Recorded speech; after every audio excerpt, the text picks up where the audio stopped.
ఈరోజు క్యాబినెట్లో ఆ ఎంక్వైరీ రిపోర్టులో ఏవైతే ఆనాటి ప్రభుత్వం ఇర్రెగ్యులారిటీస్ చేసిందో, ఏదైతే పక్క రాష్ట్రాల్లో కొనుగోలు పేరుతో వారి స్వార్థానికి ప్రభుత్వ సొమ్ముని దుర్వినియోగం చేసిందని నిర్ధారణ అయిందో, ఏ పవర్ ప్లాంట్లు కట్టామని చెప్పిన దాంట్లో అవినీతి జరిగిందని నిర్ధారణ అయిందో, ఈ జరిగిన అన్ని అంశాలని క్యాబినెట్లో చర్చించి లీగల్గా అడ్వకేట్ జనరల్ గారితో వెట్టింగ్ చేసిన తర్వాత ఈరోజు క్యాబినెట్ ఈ ఎంక్వైరీ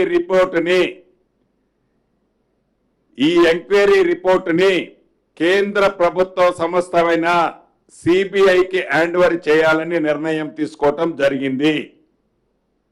దీనికి రెండు కారణాలు. ఒకటి, అంతర్రాష్ట్రాలకు సంబంధించిన విద్యుత్ కొనుగోలు అంశం ఉండటం ఒకటైతే,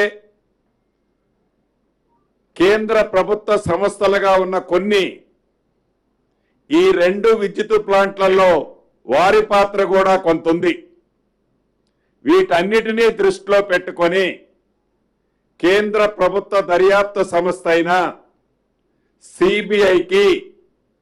సిబిఐకి ఈ విద్యుత్ కొనుగోళ్లకు సంబంధించిన అంశాలు కానీ, భద్రాద్రి యాదాద్రి పవర్ ప్లాంట్కు సంబంధించిన